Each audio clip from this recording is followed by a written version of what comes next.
నేతాజీ చేసిన జై హింద్ నినాదం దేశమంతటిలో మారుమ్రోగింది. దేశం ఒకే మాటగా ఆజాద్ హింద్ సైనికుల విముక్తిని కోరింది. దాంతో ప్రభుత్వం కూడా భయపడి వణికిపోయింది.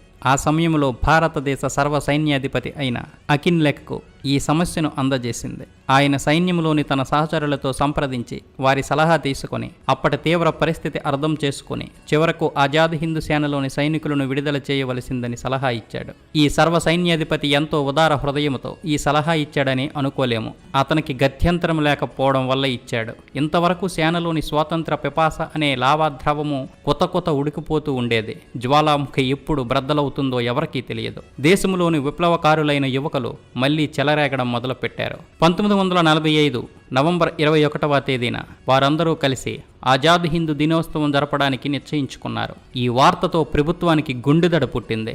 ఆనాడు కలకత్తాలో విద్యార్థులు ఒక బ్రహ్మాండమైన ఊరేగింపు లేవదీశారు.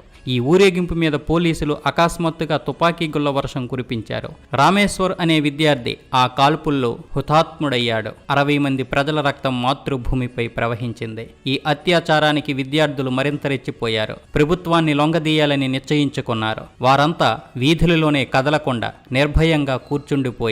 పొద్దుపోయింది, చీకట్లు ఆవరించాయి. అర్ధరాత్రి అయింది, తెల్లవారింది. ఇంకా విద్యార్థులు వీధుల్లోనే కూర్చొని అలాగే ఉన్నారు. వారి తల్లులు, అక్కా చెల్లెలు అక్కడకు పరిగెత్తుకుంటూ వచ్చారు. సూర్యాస్తమయం తర్వాత కలకత్తా నగరమంతా అక్కడ గుమిగూడిపోయింది. చిత్రమైన దృశ్యమది. దాంతో ప్రభుత్వం చిక్కులో పడింది. రుసరుసలాడింది, మండిపడింది, వివేకాన్ని కోల్పోయింది. మళ్లీ ప్రభుత్వం కాల్పులు మొదలుపెట్టింది. ఆ సమయంలో ప్రజల వివేకము కూడా తుదముట్టింది. ప్రజలలో క్రోధ జ్వాలలెగిశాయి. ప్రతీకార భావన చెలరేగింది. దాంతో వీధుల్లోనే వీర విహారం ప్రారంభమైంది. ఒక దినమలో ప్రభుత్వం 15 పర్యాయాలు కాల్పులు జరిపింది. ఈ కాల్పులలో 13 మంది మరణించారు. 150 మంది గాయపడ్డారు. రెచ్చిపోయిన ప్రజానీకము 50 సైనిక శకటాలను ధ్వంసం చేసింది. ఆనాడు జ్యోతిర్మయి గంగూలీ అనే వృద్ధమాత వీర మరణం పొందింది. ఆ తల్లి హుతాత్మురాలై యువకులకు నూతనోత్సాహాన్ని ఇచ్చింది. 3వ రోజు కూడా ప్రజలలో అలజడి తీవ్రంగానే ఉంది. ఆనాడు కూడా అనేక పర్యాయాలు కాల్పులు సాగాయి. 7 ప్రదర్శకులు మరణించారు. అనేక మంది గాయపడ్డారు. ప్రజాందోళన తరంగము కలకత్తా సరిహద్దులు దాటి దేశమంతటా వ్యాపించింది. బొంబాయిలో ఒక తీవ్ర ప్రదర్శన జరిగింది. దాంతో ప్రభుత్వాధికారులు జాగ్రత్త పడ్డారు. వారికి బుద్ధొచ్చింది. వెంటనే ఆజాద్ హింద్ సేనలోని 3 ఉన్నతాధికారులను major general Shahnawaz, lieutenant colonel Sehgal, colonel దిల్లాలను విడుదల చేశారు. ఈ 3 వీరులను విడుదల చేయడంతో ప్రజా సంక్షోభము చల్లారేది కాదు. అగ్నిపర్వత ముఖము మూసివేయడం వంటిది ఈ పని. ప్రజలలో మాత్రమే గాక సైన్యమంతటిలో స్వాతంత్ర పిపాస రగులు కొన్నది. పదాతి దళము, వైమానిక దళము, నౌకా దళము ఈ 3 సైనిక విభాగాలలో ప్రతీకార భావన కార్చిచ్చిలా వ్యాపించింది. వైమానిక దళాన్ని అణచి ఉంచడం అసంభవమైపోయింది ప్రభుత్వానికి. 1946 జనవరి 20వ తేదీన కరాచీలో ఈ అసంతృప్తి మొదటిసారిగా ప్రకటితమైంది. వైమానిక దళములోని అధికారులు సమ్మె చేశారు. దాంతో ఈ వాతావరణమంతా బొంబాయి, లాహోర్, ఢిల్లీ మొదలైన స్థానాలకు కూడా వ్యాపించింది. రాయల్ ఎయిర్ ఫోర్స్లోని 52,000 మంది సైనికులు ప్రభుత్వానికి విరుద్ధంగా చప్పట్లు చరిచి నిలబడ్డారు. కలకత్తాలోని నూతన ప్రజాందోళన ఈ వైమానిక దళ విప్లవానికి చేయూతనిచ్చింది. 1946 ఫిబ్రవరి 11వ తేదీన కలకత్తాలో మళ్లీ తుఫాను చెలరేగింది. కోరిక అదే, ఆజాద్ హింద్ సేనలోని సైనికులను విడుదల చేయండి. ఈసారి పోలీసు కాల్పులతోనే సమాధానం వచ్చింది.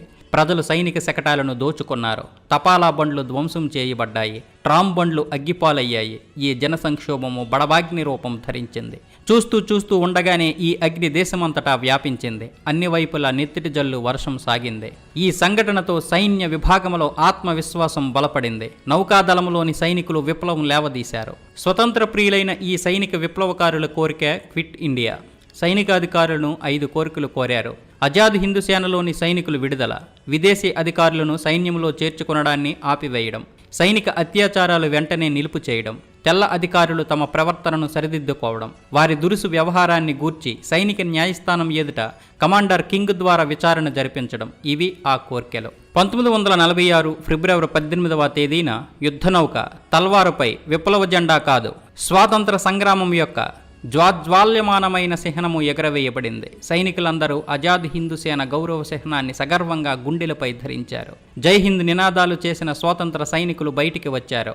నౌకా సైనిక స్థావరంలో చూస్తూ ఉండగానే అనేక మంది సైనికులు యుద్ధ సన్నద్ధులై మువ్వెన్న పతాక ఛాయలోకి వచ్చి నిలబడ్డారు. 1946 ఫిబ్రవరి 19వ తేదీన భారత స్వాతంత్ర చరిత్రలో రోమాలు గగురుబొడిచే గర్వకారణమైన సంఘటన జరిగింది. ఆనాడు బొంబాయి నగరం యుద్ధ మైదానమైంది. ఒకవైపు నౌకాదళములోని భారత స్వాతంత్ర సైనికులు, మరొక వైపు ఆంగ్లేయ అధికారులు. నౌకాదళ సైనికులు సాయుధులై బయటికి వచ్చారు. వారు మొదటనే యూనియన్ జాక్ అంటే బ్రిటిష్ జెండాను క్రిందకు దింపేశారు. ఆ స్థానంలో త్రివర్ణ పతాకం ఎగరవేశారు.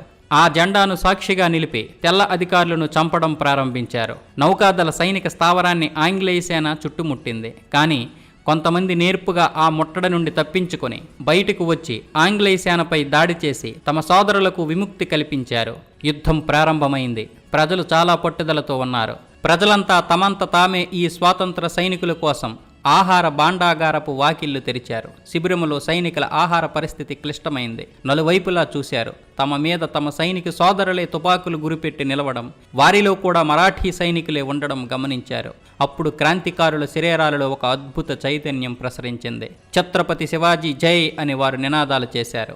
ఈ స్వాతంత్ర సమరములో సహకరించవలసిందని మరాఠా సైనికులకు విజ్ఞప్తి చేశారు. దాంతో అంతా తలక్రిందలైపోయింది. మంత్రదండం త్రిప్పినట్లుగా అంతా మారిపోయింది. మరాఠా సైనికులు కత్తులు వరలలో దింపేశారు. తాము కాల్పులు సాగింపజాలమని స్పష్టంగా వారు తమ అధికారులకు చెప్పారు.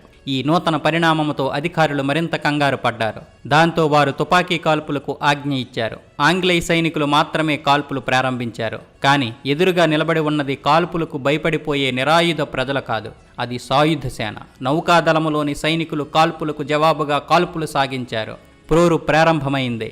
సైనిక శిబిరమంతా యుద్ధోత్సవంతో లేచి నిలిచింది. దాంతో పైకి వచ్చే తెల్లసేన జంకి వెనకకు వెళ్ళింది. జయించిన స్వతంత్ర సైనికులు క్యాసల్ సైనిక స్థావరం మీద విరుచుకుపడ్డారు. అక్కడ యంత్ర సామాగ్రిని తమ అధీనంలోకి తెచ్చుకున్నారు.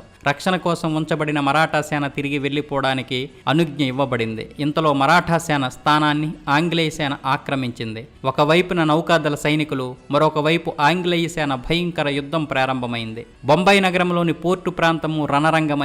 సింధు సాగరములో చెదురుముదురు పోరాటాలు ప్రారంభమయ్యాయి. సింధు అని పేరుగల యుద్ధ నౌక సముద్రములో నిలిచే ఉంది. ఆ నౌక నుండి సైనికులు కురిపించిన తుపాకీ గుళ్ల జల్లుకు క్యాసల్ సైనిక స్థావరములోని ఆంగ్లేయ సైనికులు భయంతో పరుగులెత్తారు. ఆంగ్లేయుల ముందుగుండు సామాగ్రి భాండాగారము స్వతంత్ర సైనికుల హస్తగతమైంది. ఆ సమయంలో మన స్వాతంత్ర యోధుల వద్ద 20 యుద్ధ నౌకలు 6 నెలల పాటు యుద్ధములో పాల్గొనడానికి తగినంత ముందుగుండు సామాగ్రి ఉంది. ఆయుధ సంపదకు తోడు అపారమైన ఆత్మవిశ్వాసం కూడా ఉంది.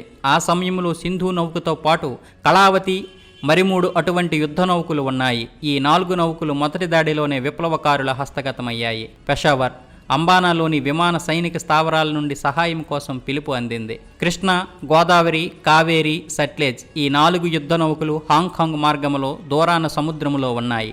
ఈ నౌకల నుండి మేము కూడా మీ సహాయానికి హిందుస్థాన్కు తిరిగి వస్తున్నాం అని సందేశం అందింది. 7 గంటల పాటు పోరాటం జరుగుతూనే ఉంది. నౌకాదళ సైనికులు నగరములోనికి చొచ్చుకుని వచ్చి ఆంగ్లేయులను ఏరి చంపడం ప్రారంభించారు. ఆ ఒక్కరోజులోనే పోర్టు ప్రాంతంలో చూస్తూ ఉండగానే 700 మంది ఆంగ్లేయులు హతులయ్యారు. చివరకు రాత్రి 12 గంటలలోగా తిరుగుబాటుదారులు లొంగిపోకుంటే విమానాల నుండి బాంబుల వర్షం కురిపించబడుతుంది. నౌకాదళ స్థావరమేగాక బొంబాయి నగరం పూర్తిగా బుగ్గు చేయబడుతుంది అని బ్రిటిష్ ప్రభుత్వం వారిని బెదిరించింది. బొంబాయి నగరం బుగ్గిపాలవుతుందన్న బెదిరింపులతో నాయకులు కలవరపడ్డారు. కానీ ప్రజలు అణుమాత్రమైనా భయపడలేదు. నావికాదళ సైనికులు సరే భయం వారి చెంతకే చేరలేదు. పరిస్థితి చాలా క్లిష్టంగా తయారైంది. ఆ సమయంలో ఉక్కు మనిషి సర్దార్ వల్లభాయ్ పటేల్ ముందుకు వచ్చాడు.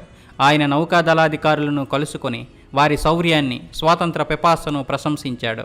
ఆయన వారికి నచ్చజెబుతూ ఇలా అన్నారు: స్వాతంత్ర సంపాదనకు ఇప్పటికి మీరు కలిగించిన వెరుపు చాలు, ఇక రక్తపాతము అవసరం లేదు. గత 2 రోజులలో పాశవికమైన బ్రిటిష్ కాల్పులకు గురై నిరాయుధులైన ప్రజలు 250 మంది చనిపోయారు. ఇంకా అధిక సంఖ్యలో సమరయోధులు కావడానికి ప్రజలు సిద్ధంగా ఉన్నారు. ప్రజల ప్రతినిధిగా, నాయకుడిగా ఆయుధాలు క్రింద పెట్టవలసిందని మిమ్మల్ని కోరుతున్నాను. ఇప్పుడు ఆయుధాలు లేకుండానే మనము ఆంగ్లేయులను లొంగదీయగలము అని సర్దార్ వల్లభాయ్ పటేల్ గారు అన్నారు. పటేల్ సలహాను నౌకాదళ సైనికులు అంగీకరించారు. ఎటువంటి షరతులు లేకుండానే ఆయుధాలు క్రింద పెట్టారు. 1946 ఫిబ్రవరి 23వ తేదీన ఉదయం బొంబాయి ప్రశాంత పరిస్థితికి వచ్చింది. కానీ ఈ నౌకాదళ స్వాతంత్ర యుద్ధ జ్వాల కేవలం బొంబాయికే పరిమితం కాలేదు. స్వాతంత్ర యుద్ధ విప్లవ సందేశము నలువైపులకు వ్యాపించింది. కరాచీ రేవులో ఉన్న హిందుస్థాన్ పేరిట యుద్ధ నౌక రణబేరిని మ్రోగించింది. నగరం మీద దాడి చేసి నగరాన్ని తన అధికారంలోనికి తెచ్చుకుంది. బహదూర్, హిమాలయ నౌకల నుండి సైనిక పటాలను ప్రభుత్వం హిందుస్థానుపైకి పంపింది. జనసామాన్యము నౌకాదళాన్ని సమర్థించింది. దాంతో బ్రిటిష్ ప్రభుత్వము అక్కడికి సైన్యాన్ని తరలించింది. తుపాకీ కాల్పుల జడివాన ప్రారంభమైంది. కానీ స్వాతంత్ర సైనికులను ఈ సామ్రాజ్యవాద సైనికులు ఏమీ చేయలేకపోయారు. చివరకు బ్రిటిష్ సేన ముట్టడి చేసింది. మందుగుండు సామాగ్రిలో చిట్ట చివర తోటా వరకు స్వాతంత్ర సైనికులు ఎంతో జాగరూకతతో పోరాడారు. కానీ చివరికి లొంగిపోవలసి వచ్చింది. ఇక్కడ కూడా స్వాతంత్ర యోధుల పరాక్రమం పరాకాష్ఠను అందుకుంది. నౌకాదళ విప్లవం వలన విమానాదళానికి నూతన స్ఫూర్తి లభించింది. అంబాలా విమానాదళము రణభేరి మ్రోగించి నిలిచింది. చూస్తూ ఉండగానే బొంబాయి, మద్రాస్, కలకత్తా, ఢిల్లీలో కూడా చిచ్చు రగిలింది. క్రమంగా ఈ జ్వాలలు రంగూన్ వరకు వ్యాపించాయి. ఇక ముందు ఇంతటి విశాల దేశాన్ని కేవలం ఆంగ్లేయ సైనికులు శక్తి మీద పరిపాలించడం అసంభవమని బ్రిటిష్ వారు గుర్తించారు. నాలుకలు చాస్తూ పైకి ఎగిసే ఈ విప్లవ మహాగ్ని రేపు ఈ గడ్డ మీద ఆంగ్లేయులు ఊరు పేరు లేకుండా చేస్తుంది. కాబట్టి తెలివిగా ఇక నుండి తప్పుకోవడమే మేలు. ఏ సముద్రపు కెరటాల్లో తేలుతూ తాము భారత భూమిని చేరుకున్నారో ఆ సముద్ర తరంగాలే మళ్ళీ తమను తమ మాతృభూమికి చేర్చాయి. బ్రిటిష్ ప్రభుత్వ నౌక విప్లవ ధాటికి వీగిపోయి సాగర గర్భములో కలిసిపోకముందే తమంత తాము విప్లవ శక్తి చరణజొచ్చి క్షేమంగా తమ మాతృభూమికి తిరిగి పోవాలి అని ఆంగ్లేయులు అనుకున్నారు. వివేకము గల ఆ సమయోచిత నిర్ణయము బ్రిటిష్ ప్రభుత్వం తీసుకుంది. 1947 ఆగస్టు 15వ తేదీన స్వాతంత్ర భారత ధ్వజానికి గౌరవాభివందనం చేసి భారత ప్రవేశ ద్వారం నుండే అంటే బొంబాయి నుండే అది తిరిగి వెళ్ళిపోయింది. ఈ విధంగా మనకు స్వాతంత్రం సిద్ధించింది. మిత్రులారా, ఇంతవరకు ఈ వీడియో చూశారు కదా. ఈ వీడియోపై మీ అమూల్యమైన అభిప్రాయాన్ని కామెంట్ రూపంలో తెలియచేయండి. అలాగే ఈ వీడియో కనుక నచ్చినట్లయితే లైక్ చేయండి, షేర్ చేయండి, సబ్స్క్రైబ్ చేసుకోవడం మాత్రం మర్చిపోకండి. తెలుగు వారికి వందనం, తెలుగు జాతికి అభివందనం. భారత్ మాతా కీ జై. జై హింద్.